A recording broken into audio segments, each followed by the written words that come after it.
Hi hello నమస్తే. నేను మీ కట్టా కార్తీక్. తప్పు జరిగిందని తెలుసు. అది తన వల్లే అని తెలుసు. అయినా బుకాయింపు, పోలీసుల మీద తప్పు బదలాయింపు. మొత్తానికి పోలీసులు విషయం మొత్తం చెప్పేశారు. సమాజానికి మొత్తం తప్పెవరిదో చూపించేశారు. ఇప్పుడు బట్టబయలైంది అల్లు అర్జున్ విషయం.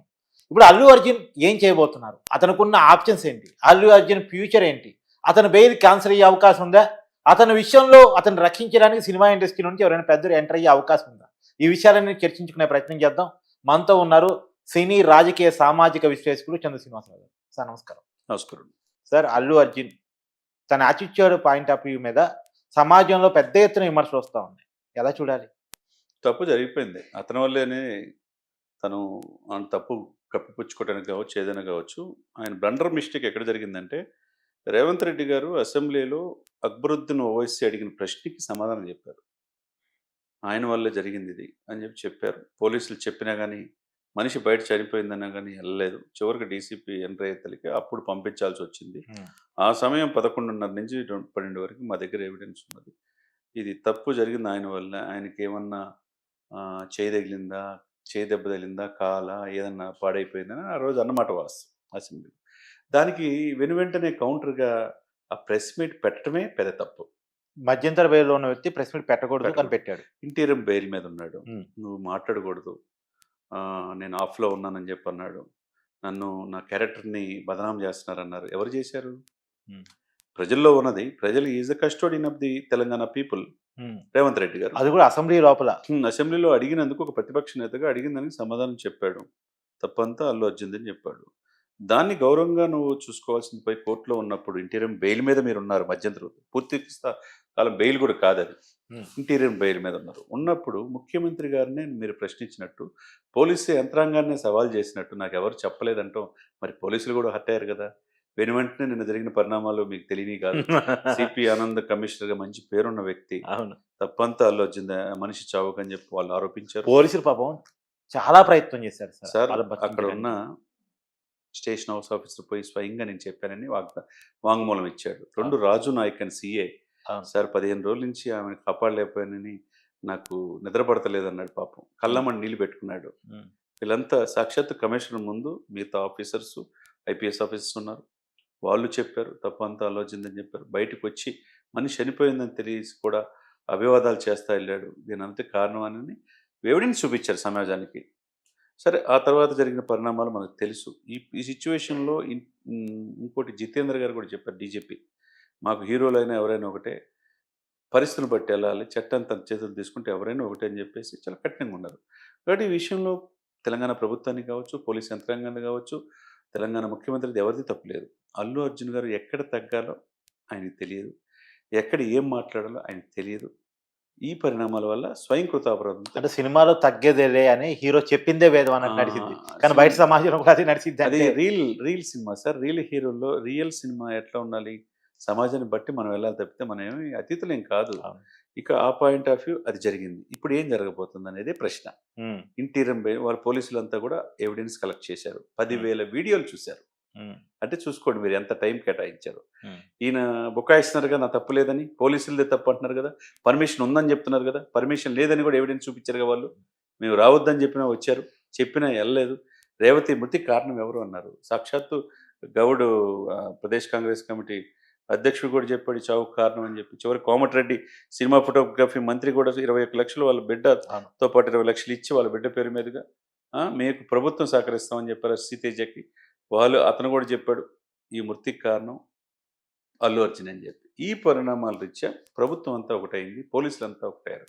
కార్తీక్ గారు పోలీసులనేది మీకు నాకు రక్షకులుగా ఉంటారు. పోలీసులకేమి కక్షలు కార్పణ్యాలు ఉండవు. వాళ్ళు లా ప్రకారం వెళ్తారు. ఎఫ్ఐఆర్ అనేది ఫస్ట్ ఇన్ఫర్మేషన్ రిపోర్ట్‌లో ఏమున్నదో అదే చూస్తారు. కాబట్టి వాళ్ళంతా ఎవిడెన్స్‌తో నేను బహిరంగ సమాజానికి తెలియజేశారు. కాబట్టి అక్కడ కూడా మళ్ళా అల్లు అర్జున్ గారు ఇంకోసారి బుక్ అయ్యారు. ఇప్పుడు జరగబోయేది ఏందనేది అందరి మధ్యలో ప్రశ్న. ఇంటీరియం బెయిల్ రద్దు చేయమని ఇప్పుడు తెలంగాణ పోలీసులు హైకోర్టుకెళ్లారు. ఏం జరుగుతుందో సాయంత్రానికి. ఇంటీరియం బెయిల్ గనుక రద్దయితే డెఫినిట్‌గా ఆయన్ని జైలుకి పంపించే అవకాశం ఉంది. ఎందుకంటే వాళ్ళకి కావాల్సిన చట్టానికి కావాల్సిందేంది? సాక్ష్యాలు. సాక్ష్యాలు సఫిషియెంట్‌గా సేకరించారు. అవును. 10,000 వీడియోలు, 12 నిమిషాలు వాళ్ళు డాక్యుమెంటరీ చూపిచ్చారు. ఇది ఛానెల్‌లో ఉన్నది ఎవిడెన్సు. ఆయన అప్లై చేసింది. కుటుంబాన్ని రావద్దని వీళ్ళు ఎక్స్‌ప్లనేషన్ ఇచ్చింది. ఇక్కడ తప్పెవరిది? అనేది చూస్తే ఏ విధంగా చూసుకున్నా అల్లు అర్జున్ వాళ్ళ టీం బేస్ కనపడుతుంది. ఇంకోవైపు అల్లు అర్జున్ లాబింగ్ మొదలుపెట్టాడు పోలీసులతోటి లేదా ప్రభుత్వంతోటి. తప్పైంది క్షమించండి, ఇక జరిగిపోయింది అది జరిగిపోయింది అని చెప్పేసి లాబింగ్ మొదలుపెట్టాడని నడుస్తుంది చర్చ. ఇక్కడ ఆ లేదు లాబింగ్‌కి లొంగే అవకాశం ఉందా ప్రభుత్వం? లేదండి. ఒకటే మాట మీద ఉన్నారు వాళ్ళు. ఆ! వాళ్ళు లా ప్రకారం వాళ్ళు వెళ్తున్నారు. ఇక్కడ ఈ విపత్కరమైన పరిస్థితుల్లో నుంచి బయటపడాలంటే ఇద్దరున్నారు. హ్మ్. ఒకటి మెగాస్టార్ చిరంజీవి గారు. హ్మ్. 2 ఆంధ్రప్రదేశ్‌లో డిప్యూటీ సీఎం పవన్ కళ్యాణ్. వాళ్ళు ఏలు పెట్టే అవకాశం ఉందా అల్లు అర్జున్ రక్షించడం కోసం? అంటే ఈ సినిమా ఇండస్ట్రీ ఇది ఒక్క అల్లు అర్జున్‌ది కాదు. ఆయన పరామర్శించడానికి ఎళ్ళిన ఆళ్ళందరూ కూడా బుక్ అయ్యారు దీంట్లో. అవును. అవును. పాపం అది కాపాడుకోవాల్సిన బాధ్యత వాళ్ళది. వాళ్ళందరూ పొయ్యి ఈ ప్రముఖ నిర్మాతలుగా భావించే వాళ్ళు కావచ్చు, దర్శకులు కావచ్చు, అందరూ ఎళ్లి ఎవరిని కలగాలి? సినిమా ఇండస్ట్రీ పెద్ద ఎవరిక్కడ? హ్మ్. చిరంజీవి గారిని కలవాలి. కలిస్తే కూర్చోబెట్టి, ఎందుకంటే ఆయన రేవంత్ రెడ్డి గారు కూడా సగర్వంగా గౌరవించారు. వేరే అవును. రాష్ట్రం అని భావించలా. హ్మ్. అక్కడున్న రాష్ట్ర ముఖ్యమంత్రి సత్కరించకపోయినా పద్మ విభూషణ్ వస్తే శిల్పకళా వేదికలో ప్రభుత్వం తరపున అఫీషియల్‌గా సత్కరించారు. అవును. అంటే ఎవరిని? చిరంజీవి గారిని. చిరంజీవి. వాళ్ళిద్దరి మధ్య మంచి సంబంధాలు సం ఉన్నాయి. ఆ! ఇలాగ సంకేతం. రేవంత్ రెడ్డి ఒకటి కోరాడో లేదో డ్రగ్స్ మీద సినిమా ఇండస్ట్రీ స్పందించారు. ఫస్ట్ వెంటనే ఇచ్చిన చిరంజీవి వీడియో గారు ఆయనే. స్పందించారు. అవును. కాబట్టి ఆయనతో పాటు పవన్ కళ్యాణ్ గారికి కూడా మంచి సన్నిహిత సంబంధాలున్నాయి. ఆ రాష్ట్రం, ఈ రాష్ట్రం, ఈ 2 రాష్ట్రాల్లో తెలుగు పరిశ్రమ ఉండాలన్నా, ఈ విపత్కరమైన పరిస్థితి నుంచి బయటపడాలన్నా ఒకే ఒక వ్యక్తి ఇక్కడ చిరంజీవి గారు, అక్కడ పవన్ కళ్యాణ్ గారు. ఇప్పుడు ఈ ఈ ఈ ఇరువురు ఎంటర్ అయితే తప్పితే ఈ సమస్యకి పరిష్కారం దొరకదు. హ్మ్. డౌటే లేదు. హ్మ్. నేను నాలాగే ఉంటానంటే డెఫినెట్‌గా ఆయన జైలుకెళ్లాల్సిన పరిస్థితి వస్తది. భవిష్యత్తులో కూడా ఆయన కెరీర్ 42 సంవత్సరాలే. ఇక ఆగిపోయే పరిస్థితి ఉంటది. మరి ఇన్నాళ్ళు కార్తీక్ గారు ఆయన వెనకున్న ఆర్మీ ఏమైంది? ఆయన వెనకున్న పీఆర్ టీమ్ ఏమైపోయింది? ఆయన వెనకున్న బాడీగార్డ్ బౌన్సర్స్ ఏమైపోయారు? బౌన్సర్‌కి కూడా సిటీ కమిషనర్ తాట తీస్తానని చెప్పాడు. అవును. మీరు పోలీసుల్ని ఆపుతున్నారంటే తాట తీస్తానని చెప్పాడు. బౌన్సర్లు కూడా హెచ్చరించారు. పోలీసులు ఆపడం ఏంది సార్ బౌన్సర్లు? అది మరి దారుణంగా ఉంది. అంటే బౌన్సర్లు ఏమైనా మిమ్మల్ని కాపాడారంటే ఎవరు కాపాడలేరు సార్. 300 కోట్ల సినిమా మొత్తం దేశం అంతా హిట్ అయినా ఏపీ తెలంగాణలో పరిస్థితి ఎందుకు కలెక్షన్స్ నిలైనయి? అవును. కేవలం స్వయంకృత అపరాధం. అవును. Attitude point of view. మరి తండ్రి కూడా చెప్పలేకపోయాడా? ఈయనే మీరు 3.5 దశాబ్దాల నుంచి 3 జనరేషన్స్ అన్నారు మరి. 3 జనరేషన్స్ ఎవరి ద్వారా మీరు వెళ్ళారు? 22 సంవత్సరాల నుంచి కష్టపడి ఇమేజ్ బిల్డప్ చేసుకున్నారన్నారు. ఓకే. మరి కష్టపడి బిల్డప్ చేసుకుంటే ఈరోజు ఈ విపత్కరమైన పరిస్థితికి ఏ హీరోకి రాలేదు. మీకే ఎందుకు వచ్చింది? మీరే ఎందుకు నిత్యం? ఈ సందర్భంలో ఏంటంటే ఈ ఈ సిట్యుయేషన్స్‌లో అక్కడ యూనివర్సిటీకి సంబంధించిన స్టూడెంట్స్ ఇంటి మీద దాడి చేయడం అవన్నీ కూడా మనం ఖండించాల్సిన అంశం. అవును. వ్యక్తిగత దాడిని ప్రజాస్వామ్యం మనం ఏదన్నా ఖండించాలి. ఉంటే తప్పు జరిగింది దాని ప్రకారం విచారిస్తారు. శిక్ష అంతే తప్పితే భౌతిక దాడులు అనేది చట్టం తన పని తను చేసుకునేవాళ్ళు తప్ప రేవంత్ చట్టం రెడ్డి ఎవరి చేతిలో ఎవరు తీసుకోకూడదు. చెప్పలేదు. రేవంత్ రెడ్డి గారు కూడా దాన్ని ఇమ్మీడియట్‌గా స్పందించాడు. అది కూడా మనం ఆహ్వానించదగ్గ పరిణామంగా మనం భావించాలి. ఏదైనా గానీ ఇండస్ట్రీకి మంచి రోజులు రావాలంటే ఈ విపత్కరమైన పరిస్థితి నుంచి నిర్మాతలు 100 కోట్లు పెట్టుబడి పెట్టేవాళ్ళు వాళ్ళు, దర్శకులు, మిగతా యంత్రాంగం సీనియర్స్ ఇప్పుడు ఈ ప్రభావం నెక్స్ట్ రామ్ చరణ్ సినిమా మీద కూడా పడబోతుంది. అదేం ఉండదండి. ఇక్కడ రామ్ చరణ్ సినిమా అంటే నిన్న టికెట్ రేట్ గానీ టికెట్ రేట్‌లో ప్రీమియర్ షో. ఇప్పుడు ఆ బెనిఫిట్ ఉండదు. హ్మ్. బెనిఫిట్ షోలో వాళ్ళేం అడిగే పరిస్థితి ఏమో వాళ్ళు కూడా లేరు. వాళ్ళు 400 కోట్లు పెట్టి సినిమా తీశారు. కలెక్షన్స్ సినిమా బాగుంటే ఎవరైనా good movie, feel good movie. అంటే అవార్డులే పరమావధిగా మిగతా సినిమాలన్నీ దాటిపోయి నేనే నంబర్ 1 అనే ఇదిలో వెళ్ళినప్పుడు ఈ కష్టాలు ఎదురవుతాయి.